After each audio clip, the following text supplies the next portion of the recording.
নমস্কার বন্ধুরা, Ismail kitchen and ব্লগে আপনাদের সবাইকে স্বাগত জানাই। রোদ ঝলমলে আকাশ, তারপর বিকাল গড়াতেই সন্ধ্যা। শীতের এই মরশুমে সবার মন চাই একটু পিঠে পুলি হলে তো বেশ ভালোই হয়। সেই মতো আজ আমি ভাপা পিঠার একটি রেসিপি বানাবো। চলুন তাহলে কিভাবে খড়ের উপর ভাপা পিঠার রেসিপি বানাই সেটাই দেখতে থাকুন।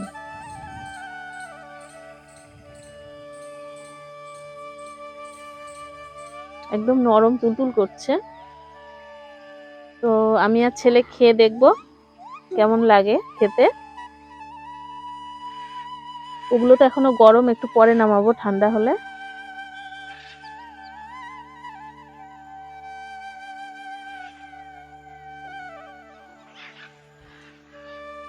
অনেক ভালো হয়েছে, অনেক ভালো হয়েছে।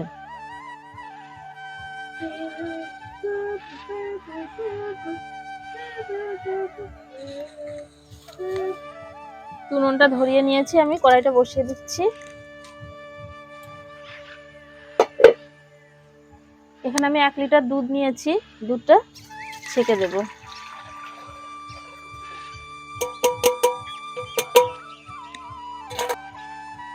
তো দুধটা আমি জ্বালিয়ে একটু ক্ষীর তৈরি করে নেব।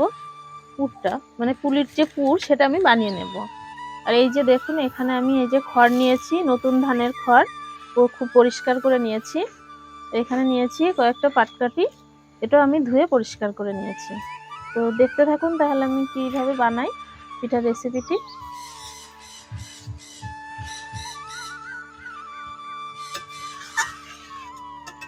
দুধটা এইভাবে নাড়তে থাকবো, আর প্রায় ঘন হয়ে এসছে। তো পিঠের রেসিপিতে একটু খেজুরের গুড় না হলে জমে না, যেহেতু শীতের সময় এখন তো খেজুরের গুড় পাওয়া যায়। তো আমি 1 চামচ একটু খেজুরের গুড় দিয়ে দিচ্ছি, যাতে একটু সুন্দর একটা ফ্লেভার আসে।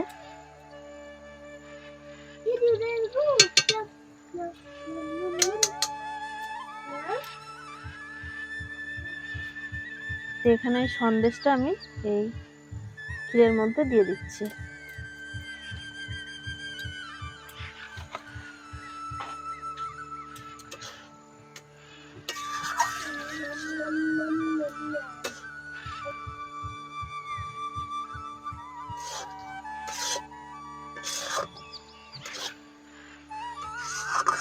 তো দেখুন পুরটা আমার রেডি হয়ে গেছে, আর একটু নাড়াচাড়া করে নিয়ে আমি নামিয়ে নেব।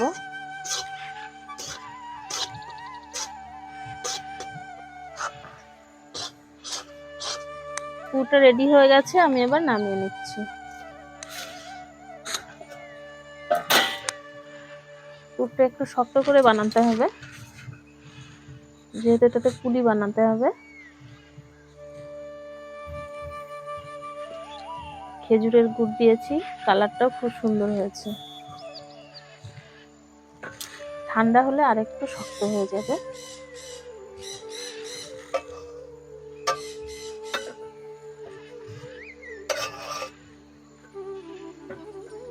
কড়াইটা বসিয়ে দেবো আবার।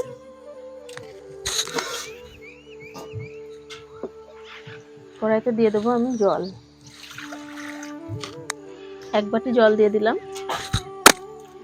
এখানে আমি 1 বাটির একটু কম সুজি নিয়েছি, সুজিটা আমি একটু মিক্সার গ্রাইন্ডারে গুঁড়ো করে নিয়েছি, একদম মিহি করিনি। এখানে আছে অল্প ময়দা।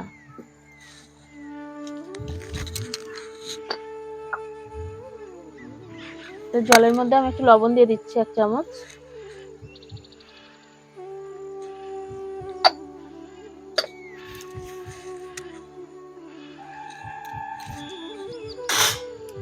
জলটা গরম হয়ে গেছে, আমি এই যে সুজিটা এবার আমি জলে দিয়ে দিচ্ছি।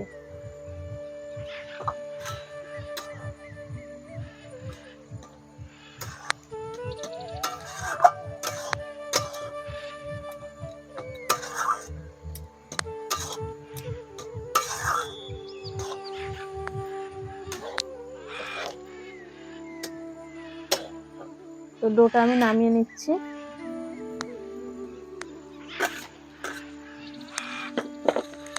একটু ঠান্ডা হোক। তো সামান্য ময়দা আমি উপর থেকে ছড়িয়ে দেব।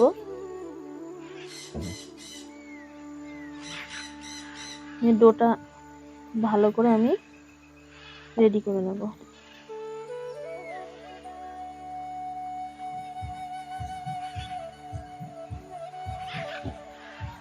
তো এইভাবে আমি মেখে নেব ভালো করে।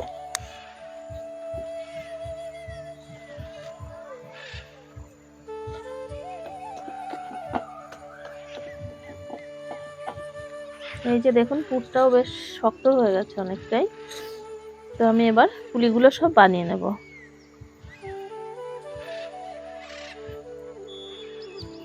যেহেতু ভাপা পুলি করব, তো মাঝারি সাইজে সব বানিয়ে নেব একে একে।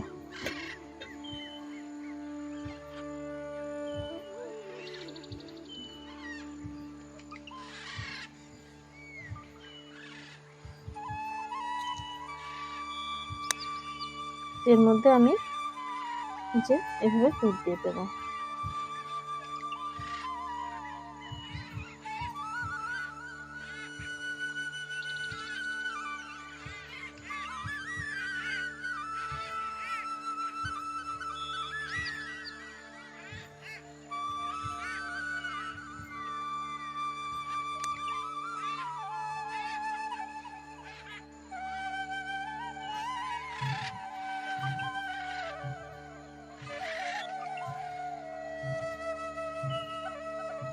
এইভাবে আমি সবগুলো বানাবো।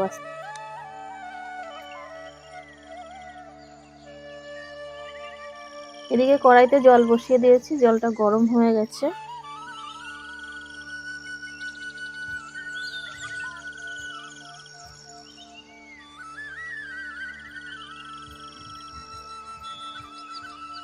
অনেকটা করে পুর দিচ্ছি আমি ভিতরে। তো নারকেলের পিঠে তো অনেক খেয়েছেন, তো এইভাবে ক্ষীরের পুর বানিয়ে পুলি ভাপা পুলিটা করলে খেতে অসাধারণ লাগে।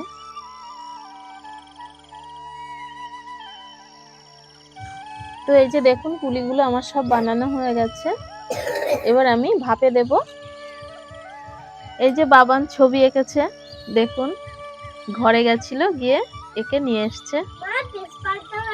ও আরেকটাও আছে এইদিকে। এই যে এই দুটো ছবি ঘরে গিয়ে বসে বসে এঁকেছে, তো দেখানোর জন্য নিয়ে এসছে আবার। খুব ভালো হয়েছে না? বসো তুমি। তো এদিকে কড়াইতে জলটা গরম হয়ে গেছে, আমি এই পাটকাঠিগুলো এর উপর দিয়ে দেবো এভাবে।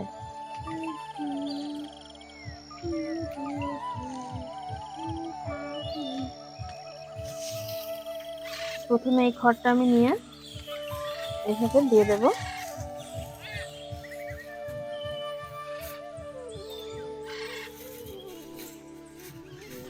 এই খড়গুলো এইভাবে সমান করে আমি দিয়ে দেব।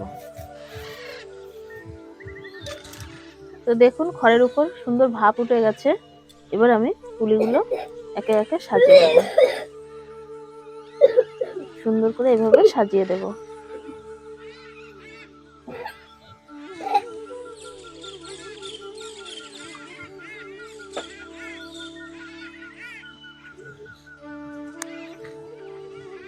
তো একবারেই আমার সব দেয়া হয়ে যাবে।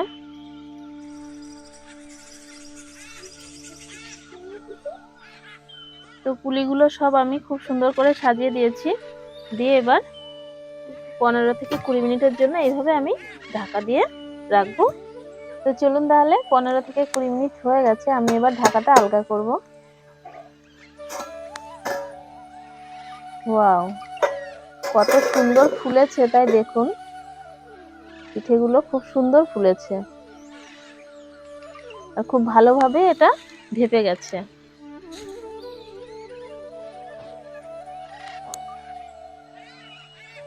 তো এখন আমি তুলবো না, আমি কড়াইটা নামিয়ে নেব। নেওয়ার পর তারপর একটু ঠান্ডা হলে তারপর আমি নামাবো। এবার আমি কড়াইটা নামিয়ে নিচ্ছি। একটু ঠান্ডা হলে তারপর আমি পিঠেগুলো নামাবো। গরম অবস্থায় নামাতে গেলে গায়ে গায়ে লেগে আছে, ভেঙে যাবে। একটু ঠান্ডা হোক তারপর নামাবো।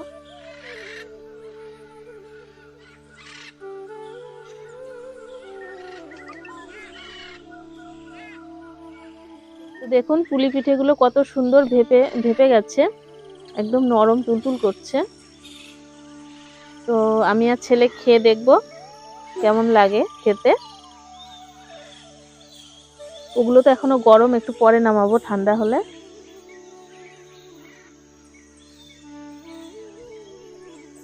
অনেক ভালো হয়েছে, অনেক ভালো হয়েছে। না আর একটু খাও, দেখ আমি একটু খাই।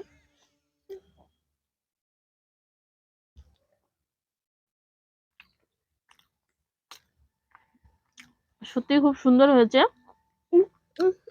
ভিতরে যে ক্ষীর সন্দেশ, সাথে একটু খেজুরের গুড়েরও গন্ধ আছে, খুব সুন্দর স্মেল আছে, দারুণ টেস্ট। তারপর নতুন ধানের খড়ে ভাপা হয়েছে পিঠেটি, খুব ভালো লাগছে খেতে। তো আপনারা এটি বাড়িতে ট্রাই করবেন, অনেক ভালো লাগলো। সবাই ভালো থাকবেন তাহলে, আজ তাহলে আসি।